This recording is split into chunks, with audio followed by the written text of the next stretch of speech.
সাভারে আবারও চাঁদাবাজির রক্তচক্ষু।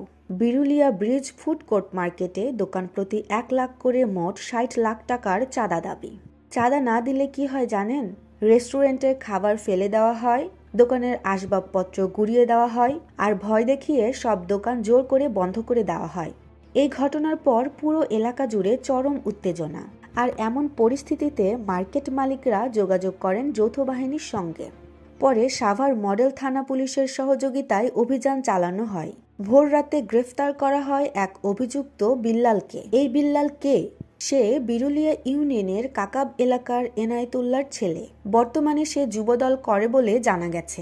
আরেক অভিযুক্ত মোহাম্মদ মামুন, সে নাকি আগে যুবলীগ করত, এখন নাগরিক কমিটির পরিচয় দেয়। তবে তদন্তে জানা গেছে সাভার নাগরিক কমিটিতে তার কোনো পদ নেই। মার্কেট মালিক মামুন জানিয়েছেন, আমরা ৫ জন মিলে এই মার্কেট তৈরি করেছি। বিগত কয়েকদিন ধরে এই চক্র বিশৃঙ্খলা সৃষ্টি করে আসছিল। বুধবার রাতে তারা আমাকে ফোন করে মার্কেটে আসতে বলে। আমি অপেক্ষা করেও চলে যাই। আর তারপরে ঘটে এই তাণ্ডব।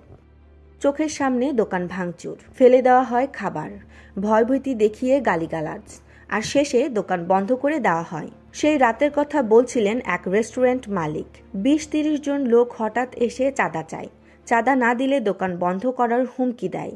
আমরা কিছু বুঝে ওঠার আগেই তারা তাণ্ডব চালিয়ে যায়। পুলিশ জানায়, অভিযুক্তদের বিরুদ্ধে মামলা হয়েছে।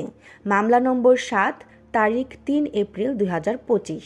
মামলায় নাম এসেছে আরও কয়েকজনের: মোহাম্মদ মামুন, আলী আশরাফ, জসিম উদ্দিন, দেলোয়ার, মেহেদি, কাউসার মোল্লা এবং অজ্ঞাত আরও ২৫-৩০ জন। এই পুরো ঘটনাটি শুধুই চাঁদাবাজি নয়, এটি একটি ব্যবসা ধ্বংসের চেষ্টা, একটি শান্তিপূর্ণ এলাকার উপর সন্ত্রাসের চাপ। এর পিছনে দাঁড়িয়ে রাজনৈতিক পরিচয়ের খেল। সাভার মডেল থানার ওসি জুয়েল মিয়া জানিয়েছেন, মামলা হয়েছে, একজন গ্রেফতারও হয়েছে, বাকিদের ধরতে অভিযান চলছে। প্রশ্ন হচ্ছে, এই চাঁদাবাজদের রুখবে কে? কবে শান্তিতে ব্যবসা করতে পারবে দেশের মানুষ?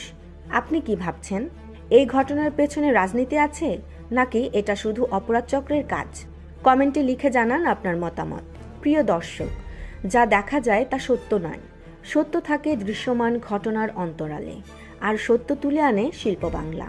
তাই এখনই সাবস্ক্রাইব করে শামিল হন সত্য প্রকাশের এই যাত্রায়।